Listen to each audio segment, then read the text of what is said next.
Listen, sometimes you have to bring the coach to you. Here he is, Jim Rankin. We're at the corporate headquarters of Coons Quality Foods. And of course, that family connected to North Allegheny. He actually taught the son, Joey Dentisi, during his time at NA. We have a lot to get to, but this is my opportunity to pay tribute to a man who really, like so many from that generation, helped me cultivate my skills as a young broadcaster. And of course, the power of Bowser Friday Night Lights football action that we have, and good people like the Allegheny Health Network and Highmark and M7. And of course, your local grocer, Coons Quality Foods. And of course, we appreciate each and every one of you shopping for all of your game day favorites. So I'm going to give you Jim Rankin unplugged. We're going to go back in time and relive some incredible times. But let's go back to Jeanette. Your father owns a bar. You go to Jeanette, you graduate in 66. I found out earlier, we were actually at his house for a little while. Your brother goes to Notre Dame. You have a sister. It's an amazing story of someone who grew up in a town that was really surrounded by a lot of love. Irish, Italian family. There was a manufacturing plant, the glass factory, that everybody got a paycheck off of. And it really was a place that planted the seed that is a whole lot of love that turned him into an incredible father, grandfather, and a football coach that many of you are watching, whether it was Ellwood City or, of course, North Allegheny and other places that he spent time along the way. Remember him as truly being one of the best and pure quality. So close to 200 wins, 18 years you're doing this thing. Multiple times at NA, you're in the WPIL championship game. In 1990, you did it all. Art Walker Jr. has done such a great job there, but I'm sure he'd be the first to say it was because of people like his father, Art Walker Sr., Jimmy Render, George Smith, Art Bernardi, Larry Bruno. I mean, Lindy Lauro, it goes on and on. They kind of made it all happen. But you end up as a head coach for the very first time as a young man. What was that feeling like? And when you think about the incredible run you had at Ellwood after a slow start, it's got to bring back some great memories, right? Well, Rob, thanks for having me. In Ellwood, being a head coach really exposed what I didn't know. I was not really a good coach at that time. I thought I knew more than I thought I knew more than what I knew. So I had to really relearn the game. And we lost a lot of games, not because of me, but it was just a whole, the program was down when you took it over. So it was one of those things, and Beaver Valley was a tough place to coach. And then you had Newcastle North. Yeah. And then you had Beaver Falls, and you had Beaver, Pat Darquinio. You had all the great guys. Legend. Bertrazzo, Bobby Blythe, Carl Flory, everybody, Lindy Lauro. And then playing in my first playoff game in Ellwood, we coached against, I had to go to Jeanette and coach against Coach Musey, and his defensive coordinator was Art Trageser, and his offensive coordinator was Bob Palco. So it was like murderer's row. So I had a lot to learn and coming up and getting in the playoffs consistently. But I also think any coach that goes into any program, especially a program that's been down, look what Dan Bradley's doing now at Ellwood City. He had success at Our Lady of Sacred Heart. It takes a little bit of time to get people to buy in. So when did you start to notice things were headed in the right direction at Ellwood City? I think in 1982, we finally came to a place where we won a few games, and there was a very positive vibe.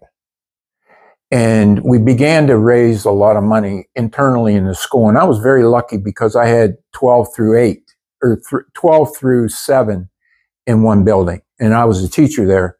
And I had one other teacher there, Tony Petricola. Mm-hmm. And we put on Lift-a-thon news. We just created a lot of enthusiasm. We had the guys that did it were the New Power Brothers. And one was president of Butler Community for years. He just retired, and his brother Mike, and they both played for us in 84 and 85. So it was one of those things where the whole town just got behind. And I was very lucky. I had a great superintendent, Dr. DeCaro. The board was unbelievably supportive. That means everything. You lose absolutely. There's a short leash on everybody pretty much anymore. they really were kind to me. And I applied, and they sent me into schools, and I learned, and it was fun. It started to become fun. But then you do what everyone wants to do, better your family, and you take the job at NA. I know what NA is like now. It's kind of a small college campus. It's a beautiful school district. I have a lot of friends that their children have gone there. Obviously, I've had a relationship with many of the people that coach there, including Art Walker Jr. But what was it like when you went to NA decades ago? It was good. It was, I would say that it was primitive in the sense of facilities. We lifted under the stadium. We had to drag all our bags and all our stuff up to the baseball field to practice. We didn't have turf. We didn't have lights. We had sprinklers sticking out of the thing, It was just, and then, as the years went on. Got better. And then I had a great superintendent, Dr. Bazzomo. He was terrific. And then we had the boosters were great. And I was just really lucky. I had great kids. I mean, NA is a place where you can win if you do it half decent. You'll be okay. Art's done a great job there, hasn't he? Yeah, he's done a great job, and yeah, you can't argue with it. I mean, he's done a beautiful job. And he was a winner at Central Catholic. His dad was a winner. But 1990, you realize only a chosen few do that. The Renders of the world, and I've been around a few that have, but I mean, to win them both. And that was a time still where the WPIL in a lot of people's minds was even more important than winning the PIAA. Oh, in those days it was. Exactly. The PIA had just came into effect in 80, I think it was 86 or 87. Because I remember we lost the semifinal game to Central in 89. And it haunted me because it was my fault, I thought. And the state championship, and the only reason anybody went there, because Render, they elected that year not to go to the state championship because they didn't want to. I don't know why they didn't want to. They'd have won 2, or Jim would have had 4 or 3 or 4, whatever he has. But 88, I think it was 87, they started the championship thing, but I'm not quite sure. What do you miss? And I ask Jim this all the time. And every time I ask him, he goes, everybody asks me that question. Well, but you got to. I mean, because maybe somebody didn't see the last interview, and when you've done what you've done, and 2005 was kind of like the last time, there has to be, especially this time of year, leaves starting to change colors. It's starting to get a little cooler. The lights go on a little bit earlier on Friday night. What do you miss the most about coaching football? I guess the camaraderie of with the players and the kids on the team. I think, and the staff, I'm sorry. Yeah. And the staff. I really enjoyed it. And I'll tell you, I loved camp. I really loved camp because you had time to teach the kids fundamentals. Tackling, we had offense, defense. Everybody does it different, but if you're good at it or decent at it, it doesn't matter what you do in the morning or afternoon or night. I mean, as long as you touch those bases. But I loved camp. I miss that when that comes around because I just like that whole thing of teaching kids and having a really solid routine. You said something at your house earlier today that really spoke volumes. Football is still football, but you said something today that I'll be talking about, I'm sure, in many conversations moving forward. What I've noticed, even since when I was doing play-by-play, it's really a wide open game. It's spread way out. I mean, there's so many different variations now when you look at a football game, the X and O's on the offensive side, even defensively, but the spread offense has changed the game. Oh, well, it's a space game now and a speed game now. And, to tell you the truth, I think that if some team, and I think it's evolving, and I see it in college more than, and I see it sometimes in the pros too. Sometimes you start seeing 2 tight ends and you start seeing, 2 backs, like a fullback. I saw somebody, I think the Ravens or somebody. Yeah, Derrick Henry. You got a fullback in front of him. Yeah, they have 2 backs. It looks like 65. When we grew up, yeah. Right. But no, I think the evolution of the game has evolved and the rules change in the pros kind of going for the offense. And, you're not allowed to do this and do that. The thing that I think is good is the safety of the game. They're trying to improve the safety of the players. On the other hand, I think they've sometimes it's just become too much of a space game. Speaking of health, why I admire Dr. DeMeo. Actually, I was exchanging text messages earlier with him today. Allegheny Health Network Orthopedic Institute, sports medicine team physician of the Pirates, but they're trainers and physicians that are on the sidelines at all these schools. It's such a godsend to have all of these medical people involved with high school sports now. In the old days, you had an ambulance in the end zone and that was it.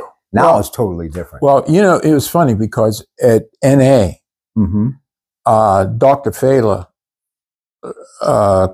took Tri-State Orthopedics, and we had a orthopedic surgeon after practice every day. It was great. It was great in every game, and this and that in his group. And so we were a little bit ahead of things in terms of that. But the evolution of physical therapy and the ability of surgeons in knees and shoulders and everything, and the whole concept of taking the head out of the game is a great thing. We talked about this earlier too, but I want you to discuss with the audience, having a chance to hear it come from your mouth, what you like about the game and what kind of frustrates you about the game. I found your comments earlier fascinating. Go ahead. Well, the thing I don't like too much, or at all, it kind of makes my blood run cold, is the celebrations and the orchestration of after a play that you're supposed to make, like a tackle. Yeah, act like you've been there. Yeah. It's not like the Super, you didn't win the Super Bowl. There's nothing coming out of it. So anyway, it looks like they work sometimes more on their demonstrations or their celebrations than they do on the football part of it. And then on the other hand, I admire the skill of the game more now and the speed of the game and the sophistication of the passing game and even the running game. The use of tight ends coming across and blocking 5 techniques and then running zones and play action passes. And then tell you the truth, and I'm being a little egotistical about this, some of the teams like Mississippi and I don't know, there's a few other teams, and even the Chiefs, they look a little wing tee once in a while. And we ran the wing tee.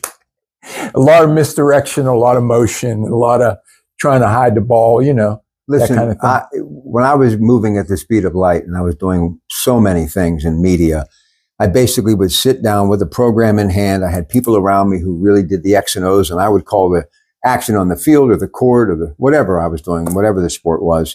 But now that I've had a chance to slow down a little bit, I'm a little older, my kids are grown. When I'm home, I'm home. So I've been watching Bill Belichick, who's out of football as a head coach, doing all these X and O's things inside the NFL. Pat McAfee, the young man from Plum, on his show on ESPN. It's a beautiful thing, the game of football, the X and O's and the playbook. It's just so, if you're, people don't give credit to systems enough. And the thing, I'm going to mention Render. Yeah. He's a perfect example of evolution.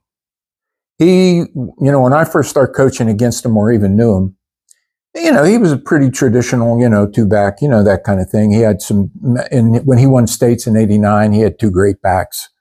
And the whole team was unbelievable for that, a bunch of guys. Yeah. But he evolved. He was always good at that. And I had a little trouble with, of course, I retired from high school in 50 or 05. So I didn't evolve that much, I guess. I still wanted to do what I was doing, but it's just a game that's almost like a pinball machine, like a video game almost. This guy's doing this, you're going to do that. All these different things that they're doing now. Well, really creative. When I started doing all these videos, I actually go to the locker room practices, what have you. Before I was just there game day. And now I get a chance to watch some film study. I was at Geneva College with Gino DeMarco a little bit yesterday. Man, you do learn a lot in film study. Everything you can learn. And, you learn not only what other teams do, or you self-scout, and you not only learn what other teams do, but you also learn their personnel. And you see who's strong, who's not, right? Where you might want to run, where you might want to pass, who can cover, who's not, that kind of thing. Their kicking game, etc. And I think that the game has evolved into just a unbelievable attraction. It is. It's community. I mean, what we're doing at KDK Radio is absolutely some of the best coverage of high school sports I have ever been involved with my entire life. And as far as the on-air product, second to none. But what it's all about, as it always has been, it brings communities together. And that's what this is about, football. It's whether it's the Steeler Nation or it's Tigers football at NA or the Wolverines in Ellwood City, it brings communities together. Well, I'll tell you what, you look at Jeanette, if you look at Aliquippa. There you go. New Brighton, Beaver Falls in the old days. Right. Same thing. Beaver. I mean, you saw great groups, and Friday night, everybody went to the game. It was a ghost town until 10 o'clock, and it was just when I grew up, it was such a great thing because I had such good role models to look at as coaches. And I really didn't think I was going to be a coach, actually. I was just going to be a teacher. And Mr. Lodge, the principal at my school, asked me to be an intramural 7th and 8th grade contact coach. We used to just have, and we'd have a draft and this and that. And then I progressed to 9th grade or 7th and 8th grade interscholastic, 9th grade, and then JVs. So I kind of worked my way up at every level. So it was really a different path, but I really learned the game. And I had, like Coach Musey, Art Tragesser. I coached against Pete Annamarino, Coach Annamarino, Lindy Lauro, like I said, Tarquinio, Sam LaFaso. I mean, Carl Flory. I mean, what are you going to do? I mean, they're real, and Jim Render, obviously. And they're just, you can't replace that experience. You get taught a few lessons in coaching against those guys. Oh, yeah. They're rough cuss. And, the funny thing about those days, my career evolved from, and you'll appreciate this as a video guy and a interviewer, we evolved from 16 millimeter to now they don't have to go anywhere and do anything. They just have it on a computer. 20 years I did television. I had a couple of camera people, a producer. We had people edit this, that. Now I show up with a tripod and my phone. And your phone. And a little bit of Amazon quality sound here because of these microphones that cost like just a few dollars. And other than some bells and whistles and editing in some game tape, voila, this is what you get. That's why I've done thousands of these, just because I love promoting football and it ties into what we're doing on KDK. So it's just a good thing. I mean, if you look at it, Rob, your history in the Beaver Valley, when I first met you in Ellwood, it's just, you just had such a nice career, just a great career. Very lucky.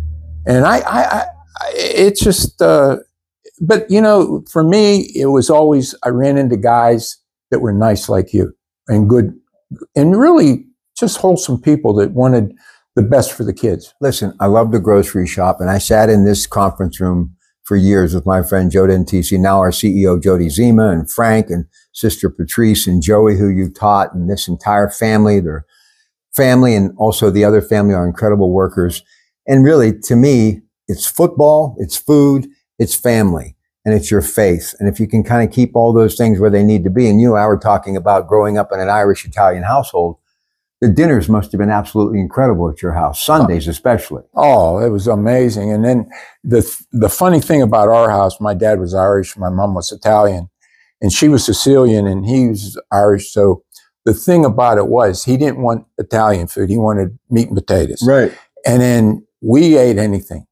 Whatever she put on the table. So she made 2 meals almost every day just to satisfy my dad and us.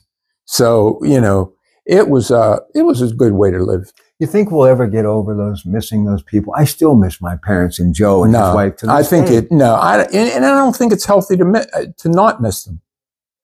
I mean, I don't think you should pine over it because it's life, and it's just the normal acceptance. I'll tie in a football story. Then I've got to get to Ohio. We're going to be with Coach Cusick of East Liverpool after their practice at Patterson Field, where Larry Bruno played his high school football. Jim Render, I think, was at East Liverpool. He was an assistant there. It all ties together. Don't forget that Larry Bruno Foundation in Beaver Falls. I'm going to get the coach down there one of these days. Render was there with me not too long ago. But then later, we're going to start previewing some high school basketball. It'll be about that time. We'll be at the Potters Fieldhouse with their first-year head coach, Cade Reynolds. So I got a lot of mouths to log before this day is over. But for many years, Joe would tell me about he bought his cemetery plots, Christ the Divine, Cemetery Lane. And he'd always say, the Chief's buried there. And I'm like, I didn't know that. Well, wait. So I'm thinking he's just messing with me, because he knows how much I love the Rooneys. And Dan Rooney and I used to sit in his office and talk high school football all the time. He'd call me over there just to talk high school football in his days at North Catholic, all that good that is the city that I love, and the Steelers and Pitt and all that stuff. So he'd tell me this. So finally, Joe, years later, he passes away. And this was like losing a father. This guy was everything to me.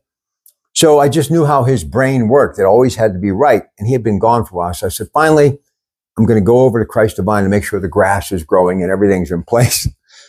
And I couldn't remember exactly where he was. So I'm driving around. So I parked my car and I said, let me just get my bearings here. So help me, Coach. I step out of my car and I look up, and the first monument that I see, Art Rooney, who passed away in 1988. Wow. So look, even though some of us own a professional football team, we're in the grocery business, we're school teachers or broadcasters, when it comes to football and community and family and faith, we're all kind of connected. I think it's Western PA too. It's that influence. What? And I want to clarify one thing. I knew Joey in high school and stuff. I didn't really teach him in class, but I did, know him very well. We had lunch with his buddies, and you were one of the teachers. You were there. Did a great job, and I know how much NA and Ellwood. And I'm going to tell you how deep this thing goes with me and you coaches, because all of you're so responsible for everything that's good in my life. When I go to Ellwood to do an interview with Coach Bradley, where I look and I see that they're now 6-0 and leading the MAC. Right. I think they're 8th in the state. Somebody told me the other day. First thing I think of, well, good for them and all my friends at McAway Moners and Nick Mancini and all those guys. Yeah.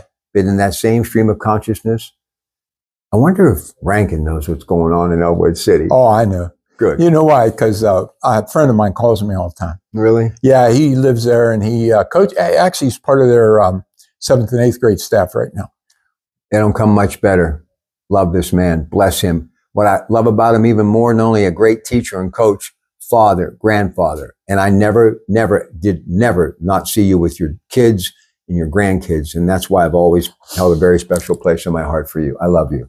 Thanks. There he is, Jim Rankin, your Pratt Pack, off to Ohio. Stay with